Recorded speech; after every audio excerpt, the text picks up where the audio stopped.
तूफान के बीच रात में जोर से बिजलियां कड़क रही थी। तभी बचते बचाते साधारण सा दिखने वाला एक जोड़ा रात के अंधेरे में रैन बसेरा ढूंढ रहा था। औरत पेट से गर्भवती थी और दहाड़े मारकर चीख रही थी, अरे मर जाऊंगी रे इस दर्द के मारे, कोई इसे मेरे अंदर से बाहर निकालो। और वो दोनों आसरा ढूंढते ढूंढते एक घने पेड़ के नीचे आकर रुक जाते हैं और उस तेज बारिश में ही औरत के बच्चा होने लगता है। ओ मेरी माँ! कुछ देर बाद महावीर वहाँ से झूला लटकाए हुए तूफान में ही घर को निकल रहा था। तूफान शांत होता तो कुछ बात बनती, आज का दिन तो यूं ही बर्बाद हो गया। और महावीर अपने झोले में हाथ डालकर इधर उधर देखता है, पर तभी वो सहम जाता है। नहीं नहीं, अगर अभी मैंने उसे बाहर निकाला तो मुसीबत हो जाएगी। और महावीर तूफान से बचने के लिए वही बड़ा पेड़ देखता है जहाँ अभी कुछ वक्त पहले एक नई जान ने जन्म लिया था। महावीर वहाँ जाकर खड़ा हो जाता है, मगर वहाँ कोई भी नहीं था। अब ये जगह सही है, यहाँ पर उसे निकालता हूँ, कोई नहीं देखेगा। महावीर जैसे ही झोले में हाथ डालता है, उसे पेड़ के खोल में से एक बच्ची के रोने की आवाज आती है। महावीर खोल में हाथ डालकर बच्ची को बाहर निकालता है। इस भयंकर तूफान में बच्ची इस खोल में कैसे आई? अरे कौन छोड़ गया तुमको यहाँ? बाहर है जालिम दुनिया, बच्चे जनते ही क्यों हो जब पाल नहीं सकते तो? अरे कोई सुन रहा है या नहीं? महावीर की बातें सुन बच्ची को बहुत रोना आता है और महावीर उसे अपने साथ ले जाने का फैसला कर लेता है। अगर यहाँ छोड़ा तो किसी जंगली जानवर का निवाला बनेगी। इससे अच्छा तो घर ले जाता हूँ इसे, फिर मंजरी से पूछता हूँ कि इसे कहाँ छोड़कर आना है। महावीर का घर वहाँ से कुछ ही दूरी पर था, इसलिए वो बच्ची को बचाने के लिए उसे अपने झोले में ही रख देता है और घर को निकलता है। महावीर का ध्यान नहीं था, मगर उस झोले में से कुछ रोशनी सी बार बार बाहर आ रही थी। वो तूफान चीरकर घर पहुँचता है। वहाँ उसकी पत्नी मंजरी उसका इंतजार कर रही थी। आ जाने में इतनी देर हो गई, मेरा तो दिल बैठा जा रहा था, लाइए झोला आपका। मंजरी जैसे ही झोला उठाती है, उसे उसमें वजन लगता है। वो झोले में झांक कर देखती है तो वहाँ एक प्यारी नन्ही सी बच्ची थी, जिसकी आंखें मंजरी को टुकुर टुकुर देख रही थी। अरे इतनी प्यारी गुड़िया किसकी है? ए जी, क्या आप ये बच्ची चुरा कर लाए हैं? तुम्हारा दिमाग खराब हो गया है क्या? मैं बच्चा चोर नहीं हूँ, साधारण सा एक सपेरा हूँ। अब इस आफत की पुड़िया को झोले से बाहर निकालो, इसमें मेरा कीमती सामान है, मुझे वो देखने दो। मंजरी बच्ची को बाहर निकाल कर उसे सीने से लगाती है कि तभी वो चीख चीख कर रोने लग जाती है। मंजरी उसे बहुत चुप करा रही थी, पर बिन माँ की बेटी कैसे चुप होती? कैसे माँ बाप हैं जी, इस कोमल गली को जंगलों में छोड़ गए? चुप हो जा सुन चिड़िया, अरे चुप हो जा। महावीर तभी झोले में हाथ डालता है और अपना बड़ा सा बीन निकालता है। बीन देखकर वो बच्ची महावीर की ओर टुकुर टुकुर देखने लगती है। तभी महावीर जोर से बीन बजाने लगता है। बीन की आवाज सुनते ही बच्ची को मजा आने लगता है और वो खुश होती है। ए जी, देखो तो ये कितनी खुश हो रही है, और तेज बजाओ और तेज। और महावीर और तेज बीन बजाता है। तभी बच्ची महावीर को अपनी बटन जैसी प्यारी आंखों से देखती है और देखते ही देखते उसकी आंखों का रंग हरा हो जाता है। मंजरी, इसकी आंखें तो देखो, एकदम नैन प्रिया जैसी हैं। ए जी, क्यों ना हम इसका नाम नैना रखें? किसी और की औलाद का नाम हम कैसे रख सकते हैं? किसी और की कहाँ है जी, ये तो भोलेनाथ का प्रसाद है, जो कि मेरी सोनी गोद में आकर ये बच्ची आ गिरी। इसे रख लेते हैं ना जी। मंजरी, तुम समझ नहीं रही हो, आजकल सपेरों का 2 वक्त का खाना मुश्किल हो रहा है और तुम इसे पालने की सोच रही हो। सब हो जाएगा जी, और आप तो कह भी रहे थे ना कि कोई बड़ी चीज आपके हाथ लगने वाली है, तो उसकी मदद से हम नैना को पाल लेंगे। हाँ, इसका नाम नैना रखते हैं। महावीर मंजरी की खुशी देखकर उसे मना नहीं कर सका और उस सपेरे और मंजरी ने नैना को पालने का फैसला कर लिया। अब नैना वक्त के साथ धीरे धीरे बड़ी हो रही थी। घुंघराले बाल, पतले होठ, सुंदर भौहें और हरी आंखें नैना को पूरे नगर में सबसे सुंदर बनाते थे। अब महावीर कच्ची बस्तियों के साथ साथ नगर के अंदर भी बीन बजाने जाया करता था और सांप पकड़ता था, मगर नैना भी महावीर के साथ साथ रहती थी। अक्सर लोग महावीर की बीन के लिए कम, नैना को देखने के लिए ज्यादा आते थे, क्योंकि नैना की एक खास बात थी कि वो महावीर की बीन की धुन पर ताल से ताल मिलाकर गली गली नाचती थी।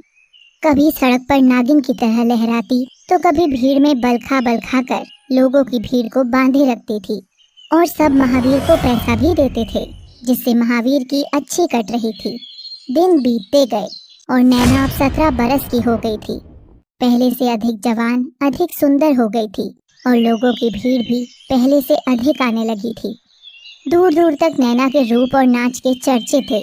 जैसे ही महावीर की बीन की धुन बजती, सब बड़े बुजुर्ग, औरतें और बच्चे अपने अपने दरवाजे खिड़की पर आकर नैना का नाच का इंतजार करने लगते।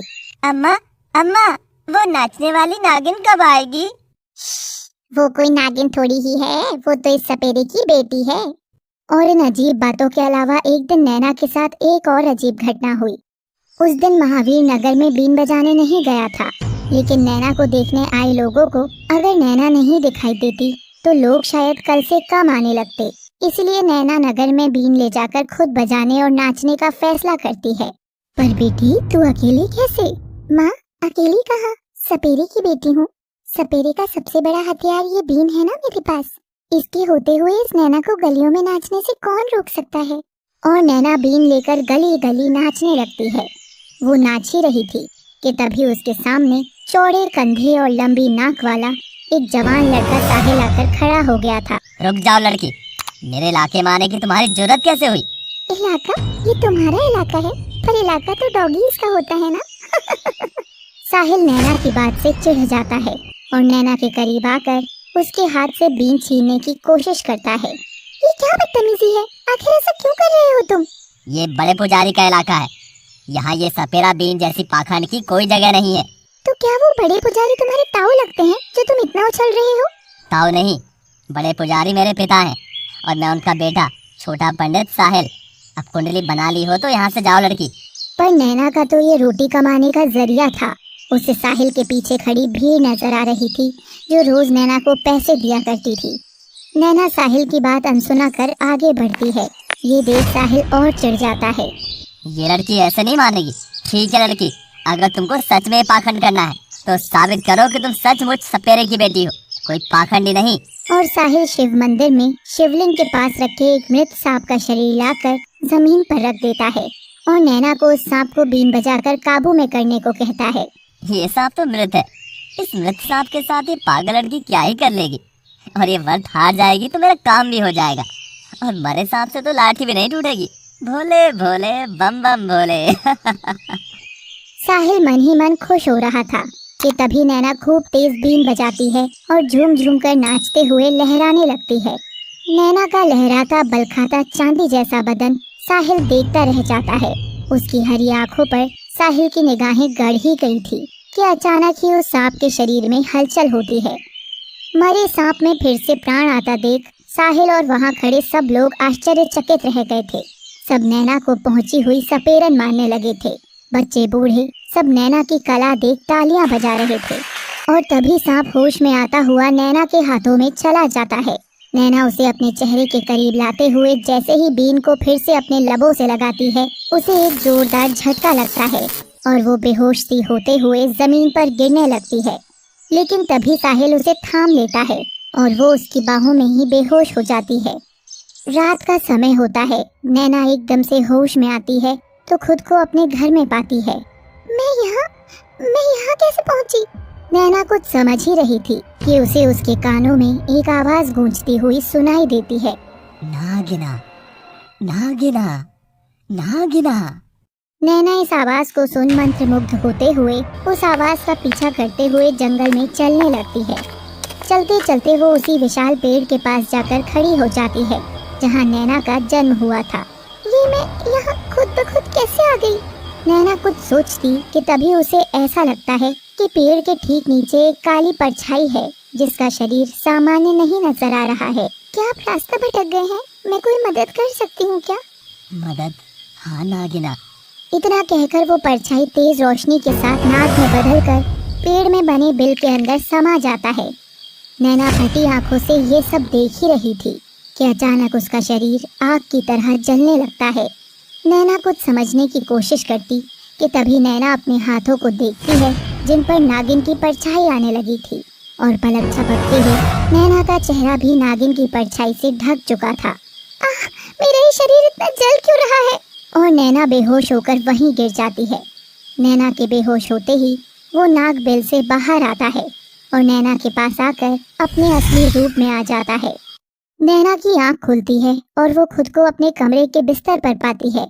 क्या नैना सचमुच कोई ख्वाब ही देख रही थी या इन ख्वाबों में भी कोई हकीकत छिपी है? इसे जानने के लिए आपको देखनी होगी हमारी नई कहानी नाचे नागिन गली गली।